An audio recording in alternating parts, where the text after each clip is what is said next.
ಈ ಕ್ಷಣ ಕೊಡ್ತಾ ಇದ್ದೀವಿ ನೋಡಿ ಬ್ರೇಕಿಂಗ್ ನ್ಯೂಸ್. ಸನ್ಮಾನ್ಯ ಪ್ರಧಾನಮಂತ್ರಿ ನರೇಂದ್ರ ಮೋದಿ ಅವರು ತೆಗೆದುಕೊಂಡಿರುವಂತಹ ನಿಲುವು 3 ವಾರಗಳ ಕಾಲ ಇಡೀ ದೇಶವೇ ಲಾಕ್ಡೌನ್, ಮಕ್ಕಳು ಅಪ್ಪ ಅಮ್ಮ ಎಲ್ಲರಿಂದಲೂ ಕೂಡ ದೂರ ಇರಬೇಕು ಅನ್ನೋ ಮಟ್ಟಕ್ಕೆ, ಬಿಕಾಸ್ ಈ ಮಹಾಮಾರಿ ಹಾಗೆ ಕಾಡ್ಬಿಡುತ್ತೆ.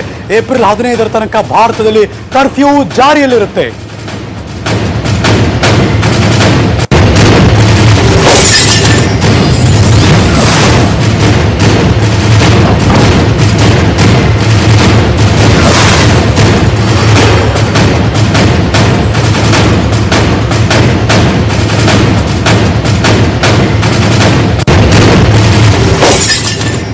ಕೊರೋನಾಗೆ ಕೊನೆಗೂ ಮೆಡಿಸಿನ್ ಪತ್ತೆ ಆಯಿತು. ಅಂತರ ಕಾಯ್ದುಕೊಳ್ಳುವುದೇ ಕೊರೋನಾಗಿರುವಂತ ಮೆಡಿಸಿನ್. ಅಂದ್ರೆ ಸಾಮಾಜಿಕ ಅಂತರ, ಸೋಷಿಯಲ್ ಡಿಸ್ಟೆನ್ಸಿಂಗ್, ಅದೇ ಕೊರೋನಾವನ್ನ ಒದ್ದು ಓಡಿಸಕ್ಕಿರುವಂತ ಏಕೈಕ ಮೆಡಿಸಿನ್ ಈ ಕ್ಷಣಕ್ಕೆ. ಇವತ್ತು ರಾತ್ರಿ 12 ಗಂಟೆಯಿಂದ ಇಡೀ ದೇಶನೇ ಲಾಕ್ಡೌನ್ ಆಗುತ್ತೆ. ಇಡೀ ದೇಶಕ್ಕೆ ಕರ್ಫ್ಯೂ ಜಾರಿ ಮಾಡಿದ್ರು ಪ್ರಧಾನಿ ನರೇಂದ್ರ ಮೋದಿ. ಈ ಕ್ಷಣ ಬರ್ತಾ ಇದೆ ಬ್ರೇಕಿಂಗ್ ನ್ಯೂಸ್.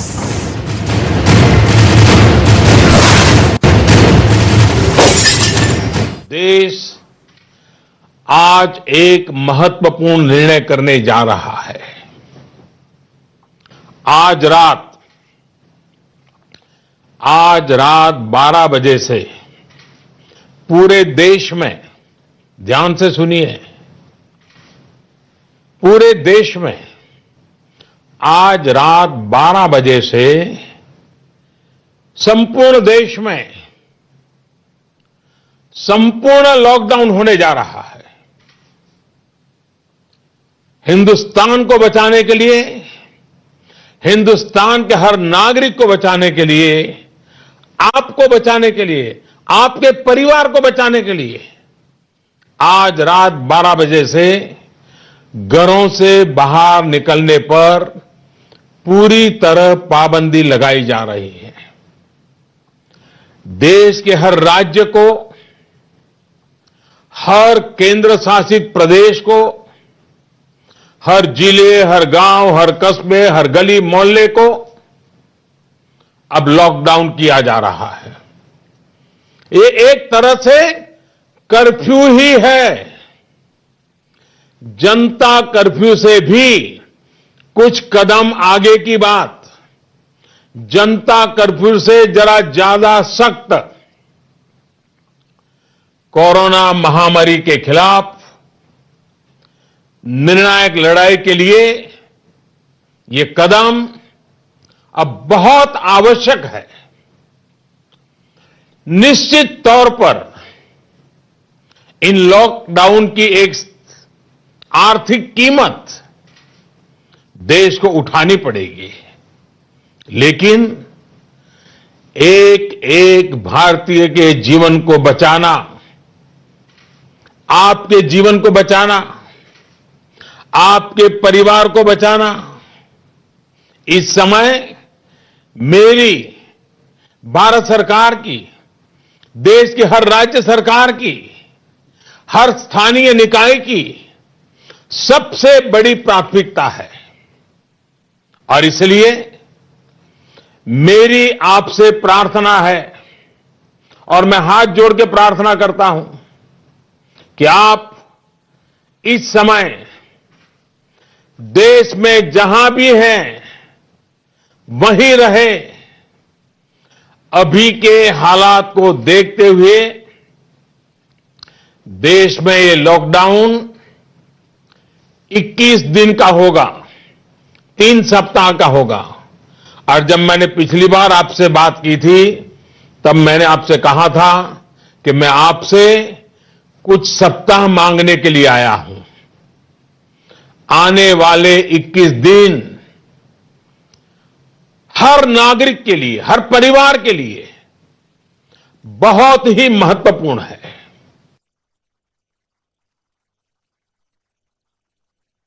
एक बैनर जो मुझे भी पसंद आया, मैं आपको भी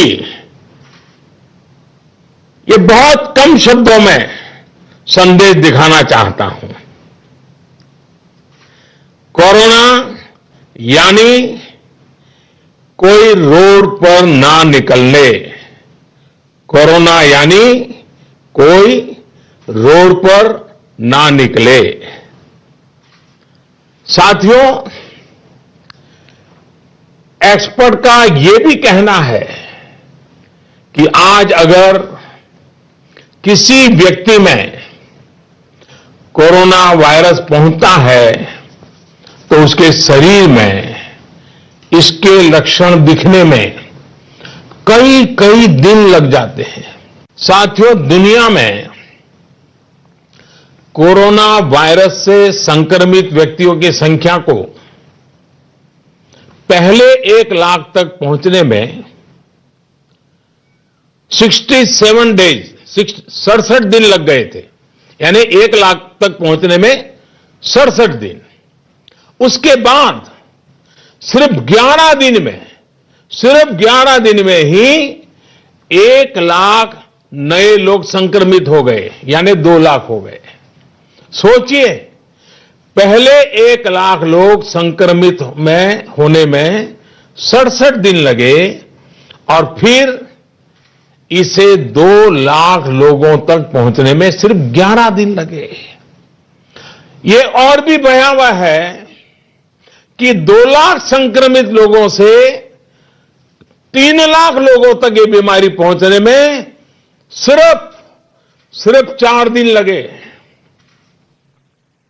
आप अंदाजा लगा सकते हैं कि कोरोना वायरस कितनी तेजी से फैलता है और जब ये फैलना शुरू करता है तो इसे रोकना बहुत मुश्किल होता है। साथियों, यही वजह है कि चीन, America, France, Germany, Spain, Italy, Iran जैसे अनेक देशों में जब कोरोना वायरस ने फैलना शुरू किया तो हालात बेकाबू हो गए। और यह भी याद रखिए, इटली हो या अमेरिका, इन देशों की स्वास्थ्य सेवा, उनके हॉस्पिटल, उनके यहां आधुनिक संसाधन पूरी दुनिया में बेहतरीन है। उनकी व्यवस्थाएं बेहतरीन मानी जाती हैं। बावजूद इसके ये देश कोरोना का प्रभाव कम नहीं कर पाए। जीवन बचाने के लिए जो जरूरी है उसे सर्वोच्च प्राथमिकता देनी ही पड़ेगी। इस वैश्विक महामारी से मुकाबला करने के लिए देश की स्वास्थ्य सुविधाओं को तैयार करने का काम केंद्र सरकार लगातार कर रही है। विश्व स्वास्थ्य संगठन, भारत के बड़े चिकित्सा और अनुसंधान संस्थानों तथा स्वास्थ्य विशेषज्ञों की सलाह और सुझाव पर कार्य करते हुए सरकार ने निरंतर फैसले भी लिए हैं। अब कोरोना के मरीजों के इलाज के लिए देश के हेल्थ इंफ्रास्ट्रक्चर को और मजबूत बनाने के लिए केंद्र सरकार ने आज 15,000 करोड़ रुपए का प्रावधान किया है। इससे कोरोना से जुड़ी testing facilities, personal protective equipments, isolation beds, ICU beds, ventilators और अन्य जरूरी साधनों की संख्या तेजी से बढ़ाई जाएगी। साथ ही मेडिकल और पैरामेडिकल मैन पावर की ट्रेनिंग का काम भी किया जाएगा। मैंने राज्य सरकारों से अनुरोध किया है कि इस समय सभी राज्यों की पहली प्राथमिकता सिर्फ और सिर्फ स्वास्थ्य सेवाएं ही होनी चाहिए, हेल्थ केयर ही प्राथमिकता होनी चाहिए। मुझे संतोष है कि देश का प्राइवेट सेक्टर भी पूरी तरह से कंधा मिलाकर संकट और संक्रमण की इस घड़ी में देशवासियों के साथ खड़ा है। प्राइवेट लैब्स, प्राइवेट अस्पताल सभी इस चुनौतीपूर्ण दौर में सरकार के साथ काम करने के लिए आगे आ रहे हैं। ಹೌದು, ನರೇಂದ್ರ ಮೋದಿ ಅವರು ಹೇಳಿದ್ರು ಭಾರತ ಲಾಕ್ಡೌನ್ ಅಂತ. ಆದ್ರೂ ನೀವು ಟೆನ್ಷನ್ ಮಾಡ್ಕೋಬೇಕು, ಇನ್ನೊಂದೇನೋ ಆಗೋಗುತ್ತೆ ಅಂತ ನೀವು ಕೂಡ ಅನ್ಕೋಬೇಡಿ. ಮತ್ತಷ್ಟು ಮಾಹಿತಿ ನಿಮ್ಮ ಗಮನಕ್ಕೆ ಕೊಡ್ತೀವಿ. ನಾವು ಒಂದು ಚಿಕ್ಕ ಬ್ರೇಕ್ ತಗೊಂಡು ವಾಪಸ್ ಬರ್ತೀವಿ. ಅಫ್ಕೋರ್ಸ್ ಈ ಕ್ಷಣ ಒಂದು ಬ್ರೇಕಿಂಗ್ ನ್ಯೂಸ್ ಕೊಡ್ತಾ ಇದ್ದೀವಿ. ಈ ಕ್ಷಣ ಬರ್ತಾ ಇದೆ ಬ್ರೇಕಿಂಗ್ ನ್ಯೂಸ್.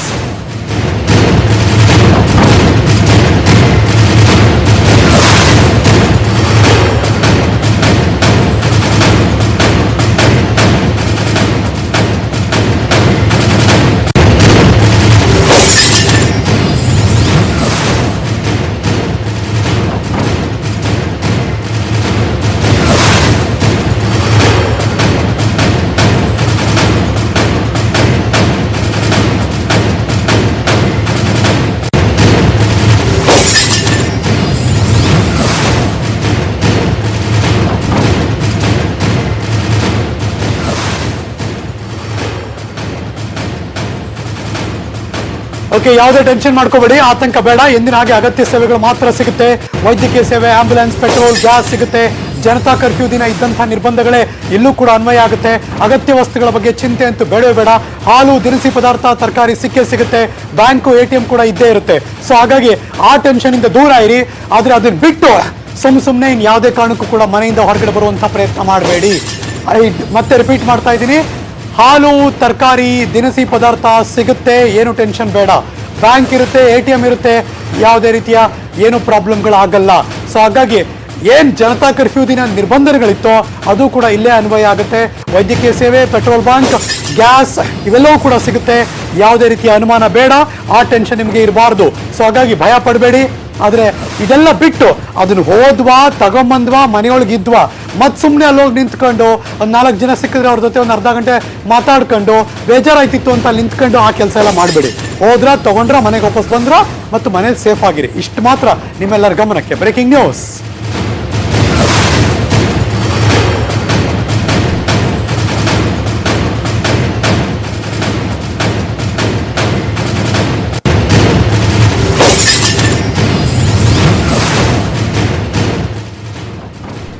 ಇದಕ್ಕೆ ಸಂಬಂಧಪಟ್ಟ ಹಾಗೆ ಒಂದು ಟ್ವೀಟ್ ಕೂಡ ತೋರಿಸ್ತಾ ಇದ್ದೀನಿ ನಾನು ನಿಮ್ಮ ನ್ಯೂಸ್ 18 ಕನ್ನಡದ ಸ್ಕ್ರೀನ್ನಲ್ಲಿ. ANI ಅವ್ರ tweet, ministry of home affairs will shortly issue guidelines of effective, ನಾನು ನಿಮ್ಮ ಜೊತೆ ಓದ್ತಾ ಇದ್ದೀನಿ, ಮೆಷರ್ಸ್ ಯಾವುದ್ರ ಬಗ್ಗೆ, and expectation to the essential service during this 21 days lockdown. ಈ 21 ದಿನಗಳಲ್ಲಿ ಗೌರ್ಮೆಂಟೇ ಇಶ್ಯೂ ಮಾಡುತ್ತೆ ಯಾವ ರೀತಿಯ ನಿಮ್ಮ ಎಕ್ಸ್ಪೆಕ್ಟೇಷನ್ಸ್ಗಳಿದೆ, ಅದ್ರ ಬಗ್ಗೆ ಹೇಗಿರಬೇಕು, ಏನೇನು ಸಿಗುತ್ತೆ, ಇದೆಲ್ಲವನ್ನು ಕೂಡ ಇಶ್ಯೂ ಮಾಡುತ್ತೆ ಕೆಲವೇ ಕ್ಷಣದಲ್ಲಿ ಅಂತ ಕೂಡ ಮಾರ್ಕ್ ಮಾಡಿದ್ದಾರೆ.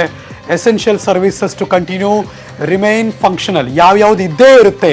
List of the essential services remains unchange since March 22 Janata curfew. Janata curfew ದಿನ ಏನೇನು ನಿಬಂಧನೆಗಳಿತ್ತೋ ಅದೇ ನಿಬಂಧನೆಗಳು ಈ 3 ವಾರಗಳ ಕಾಲ ಇರುತ್ತೆ. ಸೊ ಏಪ್ರಿಲ್ 14ನೇ ತಾರೀಕು ತನಕ ಜನತಾ ಕರ್ಫ್ಯೂ ದಿನ ಏನಿತ್ತು, ಹಾಲು, ಮೊಸರು, ತರಕಾರಿ, ದಿನಸಿ ಇವೆಲ್ಲ ಸಿಗ್ತಾ ಇತ್ತು.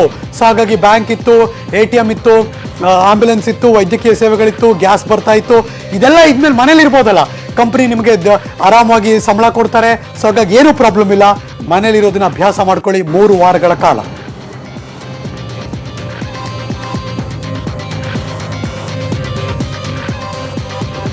ಯಾವುದೇ ಸರ್ಕಾರಕ್ಕಾದ್ರೂ ಅಷ್ಟೇ 21 ದಿನ ಮನೆಯಲ್ಲಿ ಇರೋದೇ ಜನಗಳಿಂದ ಬಹಳ ದೊಡ್ಡ ಸವಾಲು. ಮತ್ತಷ್ಟು ನ್ಯೂಸ್ ಮುಂದುವರಿಯುತ್ತೆ. ಒಂದು ಚಿಕ್ಕ ಬ್ರೇಕ್, ಕಾಯ್ತಾ ಇರಿ.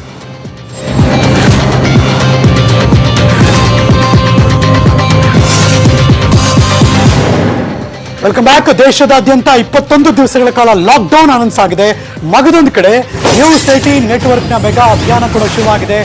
ಬನ್ನಿ, ಹಾಗಿದ್ರೆ ಈ ಕೊರೋನಾ ಸಂತ್ರಸ್ತರಿಗೆ ನೆರವಾಗುವಂತಹ ಅಭಿಯಾನ ಇದು. ಮಹಾಮಾರಿ ವಿರುದ್ಧ ಇಡೀ ದೇಶನೇ ಸಮರ ಸಾರಿದೆ. ಸರ್ಕಾರದ ಜೊತೆ ನಾವು ಕೂಡ ಕೈ ಜೋಡಿಸೋಣ, ನಮ್ಮ ಕೈಲಾದಷ್ಟು ನಾವು ಕೂಡ ಸಹಾಯ ಮಾಡೋಣ. ಪ್ರಧಾನಮಂತ್ರಿ ರಾಷ್ಟ್ರೀಯ ಪರಿಹಾರ ನಿಧಿಗೆ ದೇಣಿಗೆ ಕೊಡೋದಕ್ಕೆ, ಬಲಿಷ್ಠ ಭಾರತವನ್ನು ಕಟ್ಟೋದಕ್ಕೆ ನೀವು ಕೂಡ ನೆರವಾಗಿ. #India Gives ಇದು ನಮ್ಮ ಅಭಿಯಾನ. ನ್ಯೂಸ್ 18 ನೆಟ್ವರ್ಕ್ನ ಮೆಗಾ ಅಭಿಯಾನ ಇದು. ದಿನಗೂಲಿ ನೌಕರರು ಬಹಳ ಕನ್ಸರ್ನ್. ಅದು ನರೇಂದ್ರ ಮೋದಿ ಅವರು ಮಾತಾಡ್ತಿರ್ಬೇಕಾದ್ರೂ ಕೂಡ ಅದನ್ನು ಮೆನ್ಷನ್ ಮಾಡಿದ್ರು. ದಿನಗೂಲಿ ನೌಕರರಿಗೆ ನೆಟ್ವರ್ಕ್ 18 ಇಂದ ನೆರವು ಮಾಡೋಕೆ ನೆಟ್ವರ್ಕ್ 18 ಸಿಬ್ಬಂದಿಯಿಂದ ನಮ್ಮ ಕಡೆಯಿಂದನೇ ಶುರು ಮಾಡ್ತಾ ಇದ್ದೀವಿ. ನೆರವಿನ ಹಸ್ತ ಈಗಾಗಲೇ ಚಾಚಿದ್ದೀವಿ. 1 ದಿನದ ಸಂಬಳವನ್ನು ಈಗಾಗಲೇ ಇಡೀ ನೆಟ್ವರ್ಕ್ 18 ಗ್ರೂಪಲ್ಲಿ ಕೆಲಸ ಮಾಡ್ತಿರೋ ನಾವೆಲ್ಲರೂ ಕೊಡ್ತಾ ಇದ್ದೀವಿ. ಹಾಗಾಗಿ ನೀವು ಕೂಡ ಉದಾರ ದೇಣಿಗೆಯನ್ನು ಈ ಮೂಲಕ ಕೊಡುವಂಥವರಾಗಿ.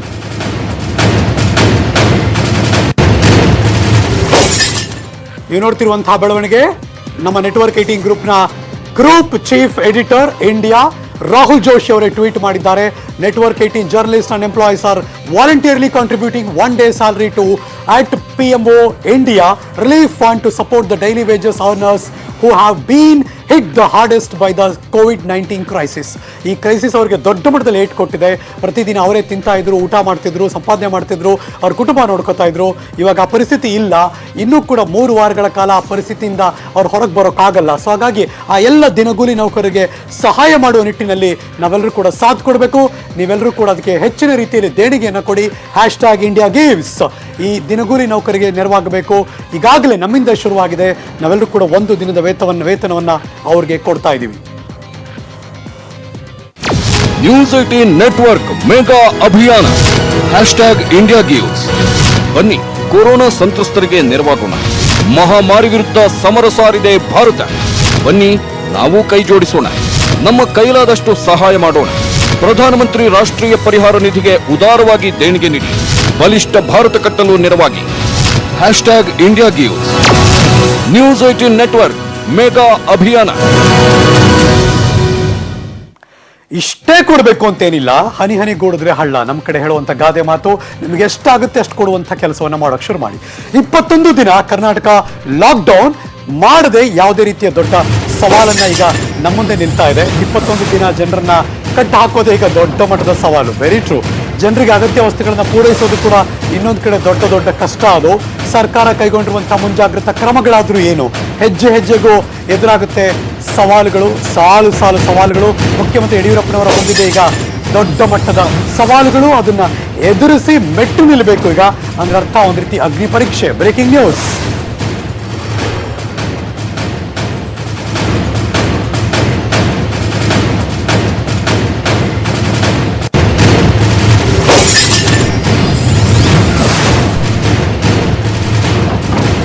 विनती करना चाहते हैं, कोई भी बाहर नहीं जाना चाहिए. अब सोशल डिस्टेंस मेंटेन करो, घर पे भी सोशल डिस्टेंस मेंटेन करो, बाहर भी सोशल डिस्टेंस मेंटेन करो. ये सोशल डिस्टेंस एक ही है, ये वायरस को हम रुका सकते हैं. सोशल डिस्टेंस मेंटेन नहीं किया, ये वायरस ज़्यादा होने का चांसेस है. अभी कर्नाटक में भी ज़्यादा डे बाई डे ज़्यादा हो रहे हैं. हम भी कोशिश कर रहे हैं इस वायरस को हम रुकाने के लिए. वायरस को किधर बाहर नहीं जा, बाहर में एक्सपेंड नहीं होने के लिए हम ट्राई कर रहे. इसलिए हम क्या सरकार से हर एक लोग को क्या क्या फैसिलिटी देना चाहिए वो सभी फैसिलिटी सभी दे रहे. इसलिए मैं विनती कर रहा हूँ, सभी लोग सोशल डिस्टेंस मेंटेन करो. 20 पर 1 दिन 21 डेज किधर भी. ಮೊದಲೆಲ್ಲ ಕೊರೋನಾ ವೈರಸ್ ಬಗ್ಗೆ ಮಾಧ್ಯಮಗಳಲ್ಲಿ ನಾವು ದೊಡ್ಡ ಮಟ್ಟದಲ್ಲಿ ಹೇಳ್ತಾ ಇದ್ವಿ. ಜನ ತಮಾಷೆ ಮಾಡಕ್ಕೆ ಶುರು ಮಾಡಿದ್ರು, ಸುಮ್ಮನೆ ಹೇಳ್ತಾರೆ ಇವರು ಅಂತ. ಬಹುಶಃ ಈಗ ಅರ್ಥ ಆಗೋಕ್ಕೆ ಶುರುವಾಗಿರುತ್ತೆ ಅವ್ರಿಗೂ ಕೂಡ, ಯಾಕಷ್ಟು ಸೀರಿಯಸ್ ಆಗಿ ಇಷ್ಟೊಂದೆಲ್ಲ ಹೇಳ್ತಿದ್ವಿ ನಾವು ಅಂತ. ಚಿಕ್ಕ ಬ್ರೇಕ್, ನ್ಯೂಸ್ ಮುಂದುವರಿಯುತ್ತೆ.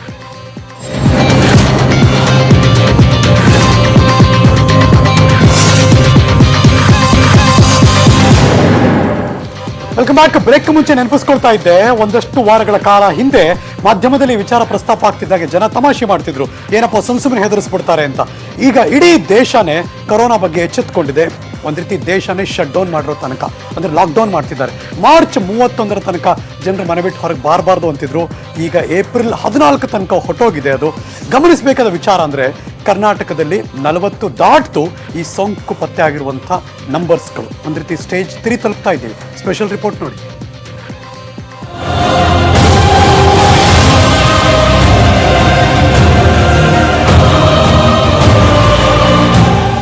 ನಾನು ಸ್ಟೇಜ್ 3 ಬಂದಿದೆ ಅಂತ ಹೇಳಲಿಕ್ಕೆ ಹೋಗಲ್ಲ, ಆದರೆ ನಾವು ಆ ಹೊಸ್ತಿಲಲ್ಲಿದ್ದೀವಿ. ಕೊರೋನಾ ಸೋಂಕು ರಾಜ್ಯದಲ್ಲಿ ಸುಂಟರಗಾಳಿಯನ್ನೇ ಸೃಷ್ಟಿ ಮಾಡಲಿದ್ದು, ಸರ್ಕಾರದ ಅಂದಾಜಿನ ಪ್ರಕಾರ ಸುಮಾರು 1 ಲಕ್ಷ ಜನರಿಗೆ ಸೋಂಕು ಕಾಣಿಸಿಕೊಳ್ಳಲಿದೆ ಎಂದು ಸ್ವತಃ ಡಿಸಿಎಂ ಅಶ್ವತ್ಥನಾರಾಯಣ್ ಸದನಕ್ಕೆ ತಿಳಿಸಿದ್ದಾರೆ. ಯಾಕೆಂದ್ರೆ ಸಂಖ್ಯೆ ಇವತ್ತು 1 ಲಕ್ಷ ಜನಕ್ಕೆ ಇದು ಇನ್ಫೆಕ್ಟ್ ಆಗ್ಬೋದು ಅಂತ ಒಂದು ಪ್ರೆಡಿಕ್ಟಬಲ್ ಲೆವೆಲ್, ಒಂದು ನಾವೇನು ಪ್ರೆಡಿಕ್ಟ್ ಮಾಡಿರುವಂಥದ್ದು 1 ಲಕ್ಷ ಜನ ಇನ್ಫೆಕ್ಟ್ ಆಗ್ಬೋದು. 1 ಲಕ್ಷ ಜನ ಇನ್ಫೆಕ್ಟ್ ಆದ್ರೆ ಎಷ್ಟು ಜನಕ್ಕೆ ನಾವು ಹಾಸ್ಪಿಟಲ್ ತರಲಿಕ್ಕೆ ಆಗುತ್ತೆ? 20,000 ಜನ ಕೆಪಾಸಿಟಿಗೆ ಹಾಸ್ಪಿಟಲ್ನಲ್ಲಿ ಫೆಸಿಲಿಟಿ ತರುವಂಥದ್ದು. ಡಿಸಿಎಂ ಅಶ್ವತ್ಥನಾರಾಯಣ್ ಅವರಿಗಿಂತಲೂ ಮುಂಚೆಯೇ ಈ ಬಗ್ಗೆ ಎಚ್ಚರಿಕೆ ನೀಡಿದ್ದ ಹೃದ್ರೋಗ ತಜ್ಞ ಡಾಕ್ಟರ್ ದೇವಿ ಶೆಟ್ಟಿ, ಕೊರೋನಾ ಎಂಬ ಮಹಾಮಾರಿ 3ನೇ ಹಂತ ತಲುಪಿದ್ದು, ಜನರು ಮನೆಯಿಂದ ಹೊರಬಾರದಂತೆ ಕೊಟ್ಟಿರುವ ಸೂಚನೆ ಪಾಲಿಸದಿದ್ದರೆ ಸುಮಾರು 80,000 ಜನರಿಗೆ ಸೋಂಕು ಹರಡಲಿದೆ ಎಂದು ಎಚ್ಚರಿಸಿದರು. Karnataka state alone will have a minimum of 80,000 positive patients. At least 15 to 20,000 patients will require hospitalization. ತಜ್ಞರ ಅಂದಾಜಿಗೆ ಸರ್ಕಾರ ಈಗಾಗಲೇ ಸಿದ್ಧತೆ ನಡೆಸಿದ್ದು ಕೊರೋನಾ ತಡೆಗೆ ಸುಮಾರು 20,000 ಹೋಟೆಲ್ ರೂಮ್ ಬುಕ್ ಮಾಡಲಾಗಿದೆ. 20,000 ಹೋಟೆಲ್ ರೂಮ್ಗಳಲ್ಲಿ ಕ್ವಾರಂಟೈನ್ ಮಾಡಲು ಸಿದ್ಧತೆ ಮಾಡಿಕೊಳ್ಳಲಾಗಿದೆ. 1,000 ವೆಂಟಿಲೇಟರ್ ಆರ್ಡರ್ ಮಾಡಿದ್ದೇವೆ. 15 lakh mask, 5 lakh N95 mask order ಮಾಡಿದ್ದೇವೆ ಎಂದಿದ್ದಾರೆ ಡಿಸಿಎಂ ಅಶ್ವಥ್ ನಾರಾಯಣ್. ವೆಂಟಿಲೇಟರ್ಸ್ ಬೇಕಾಗುವಂಥದ್ದು ಒಂದು 2,000 ಜನಕ್ಕೆ ಬೇಕಾಗ್ಬೋದು. ಈ 2,000 ವೆಂಟಿಲೇಟರ್ಸ್ ಬೇಕಾಗಿರುವಂಥ ಜನಕ್ಕೆ ಬೇಕಾಗಿರುವಂಥ ಸೌಕರ್ಯವನ್ನು ಒದಗಿಸಲಿಕ್ಕೆ ತಯಾರು ಮಾಡುವಂಥದ್ದನ್ನ ಒಂದು 2,000 ವೆಂಟಿಲೇಟರ್ಸ್ನ ಈ ದಿಕ್ಕಿನಲ್ಲಿ ತಯಾರು ಮಾಡೋದು, ಮೊಬಿಲೈಸ್ ಮಾಡುವಂಥದ್ದನ್ನ ನಾವು ಮಾಡ್ತಾ ಇದ್ದೀವಿ. 15 ಲಕ್ಷ ಹೊಸದಾಗಿ ಮಾಸ್ಕ್ ಏನ್ ಬೇಕಾಗಿರುವಂಥ 3 ಲೇಯರ್ ಮಾಸ್ಕ್ ಅದನ್ನ 15 ಲಕ್ಷಕ್ಕೆ HLL ಸಂಸ್ಥೆಗೆ ಈಗಾಗಲೇ ಆರ್ಡರ್ನ ಪ್ಲೇಸ್ ಮಾಡಿದ್ದೀವಿ. ಮತ್ತು N95 mask 5 lakh N95 mask ಅನ್ನ ಆರ್ಡರ್ ಮಾಡಿದ್ದೀವಿ. ಮೆಡಿಸಿನ್ ಯಾವುದೂ ಇಲ್ಲ ಸರ್, ಈಗ ನಿಮ್ಗೆಲ್ಲ ಗೊತ್ತಿದೆ, ಇದಕ್ಕೆ ಯಾವುದು ಮೆಡಿಸಿನ್ ಇಲ್ಲ. ಈಗ ವ್ಯಾಕ್ಸಿನ್ ನ ಕಂಡುಹಿಡಿಯುವಂತದ್ದಾಗ್ತಿದೆ. ಆದರೆ ಬೆಂಗಳೂರಿನಿಂದ ಹಳ್ಳಿಗಳಿಗೆ ಹೋಗಿ ಅಲ್ಲಿಯೂ ಕೊರೋನಾ ಹಬ್ಬಿಸಬೇಡಿ ಎಂದಿದ್ದ ಸಿಎಂ ಯಡಿಯೂರಪ್ಪ ಇವತ್ತು ಮತ್ತೆ ಜನರು ಮನೆ ಬಿಟ್ಟು ಓಡಾಡಬೇಡಿ, ಎಲ್ಲರೂ ಮನೆಯಲ್ಲೇ ಇರಿ, ಒಂದು ವೇಳೆ ಪೊಲೀಸರು ಕ್ರಮ ಕೈಗೊಂಡ್ರೆ ನನ್ನನ್ನು ದೂರಬೇಡಿ ಎಂದಿದ್ರು. ಸಂಜೆಯಾದ ಬಳಿಕ ಹಳ್ಳಿಗಳಿಗೆ ಹೋಗುವವರು ಯಾರು ಬೇಕಾದರೂ ಹೋಗಬಹುದು, ನಾಳೆಯಿಂದ ಬಂದ್ ಮಾಡ್ತೇವೆ ಎನ್ನುವ ಮೂಲಕ ಗೊಂದಲ ಸೃಷ್ಟಿಸಿಬಿಟ್ರು. ಇಂತಹದ್ದೊಂದು ಹೇಳಿಕೆ ಕೊಟ್ಟು ಲಾಕ್ಡೌನ್ ಅನ್ನೋ ಉದ್ದೇಶಕ್ಕೆ ತಣ್ಣೀರೆರಚಿಬಿಟ್ರು ಸಿಎಂ. ದಯವಿಟ್ಟು ಇನ್ನು ಕೋವಿಡ್ ಸೋಂಕು ಮುಕ್ತವಾಗಿರುವ ಹಳ್ಳಿಗಳಿಗೆ ತೆರಳಬೇಡಿ. ಕೋವಿಡ್-19 ಹರಡುವುದನ್ನು ತಡೆಯಲು ಸರ್ಕಾರವನ್ನು ಸಹಕರಿಸಿ ಮನೆಯಿಂದ ಬರಬೇಡಿ. ಬೇರೆ ರೀತಿ ಓಡಾಟಗಳನ್ನ ಯಾವುದೇ ಕಾರಣಕ್ಕೂ ಮಾಡೋಕ್ಕೂಡದು, ನಿಲ್ಲಿಸಬೇಕು. ಇಲ್ಲದೇ ಇದ್ದರೆ ಪೊಲೀಸ್ನವರು ಕ್ರಮ ತಗೊಂಡ್ರೆ ಅದಕ್ಕೆ ನನ್ನನ್ನು ದೂಷಿಸಬೇಡಿ, ಸರ್ಕಾರ ದೂಷಿಸಬೇಡಿ. ನಾವು ಇವತ್ತು ಸೂಚನೆ ಕೊಟ್ಟಿದ್ದೇವೆ. ಯಾರು ಬೆಂಗಳೂರು ಬರೋರು ಇದ್ದಾರೆ, ಯಾರು ಬೆಂಗಳೂರಿಂದ ಹೊರಗಡೆ ಹೋಗೋರು ಇದ್ದಾರೆ, ರಾತ್ರಿ ಒಳಗಾಗಿ ಅವರೆಲ್ಲ ಹೋಗೋಕ್ಕೆ ಅನುಮತಿಯನ್ನು ಕೊಟ್ಟಿದ್ದೇವೆ. ಇವತ್ತು ಹೋಗೋರು ಹೋಗಬಹುದು, ಬರೋರು ಬರ್ಬೋದು. ನಾಳೆಯಿಂದ ಇದನ್ನು ಬಹಳ ಬಿಗಿಯಾಗಿ ನಾವು ಕ್ರಮವನ್ನು ತಗೊಳ್ತಾ ಇದ್ದೇವೆ. ಅದಕ್ಕೆ ಎಲ್ಲರೂ ಸಹಕರಿಸಬೇಕು ಅಂತೇಳಿ ಈ ಸಂದರ್ಭದಲ್ಲಿ ವಿನಂತಿಯನ್ನು ಮಾಡ್ತೇನೆ.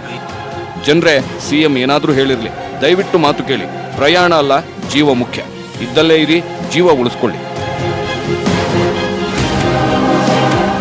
Bureau report, news 18 Kannada. News 18 network ಗ್ರೂಪ್ನ ಅಭಿಯಾನಕ್ಕೆ ನೀವು ಕೂಡ ಕೈ ಜೋಡಿಸಿ #India Gives ಉದಾರ ದೇಣಿಗೆಯನ್ನ ಕೊಡಿ. ಇದು ಒಂದು ಮಾತು. ಮಗದೊಂದು, ಮನೆಯಲ್ಲೇ ಇರಿ, ಸ್ಟೇ ಹೋಮ್. ಅದೇ ದೊಡ್ಡ ಮಟ್ಟದಲ್ಲಿ ಮನೆಯೇ ಮದ್ದು. ಹಂಗೆ ಹೇಳ್ತಿದ್ದಾಗೇನೆ ಮುಂದಿನ ಸ್ಟೋರಿ ಕೂಡ ಅದೇ ಬರ್ತಾ ಇದೆ. ಅದನ್ನ ನೋಡೋದು ಮಾತ್ರ ಮಿಸ್ ಮಾಡಬೇಡಿ. ಪಕ್ಕಾ ಸುದ್ದಿಗೆ ನೋಡ್ತಾ ಇರಿ ನ್ಯೂಸ್ 18 ಕನ್ನಡ. ಜಾಲ ನಮ್ಮದು, ಬಾಲ ನಿಮ್ಮದು.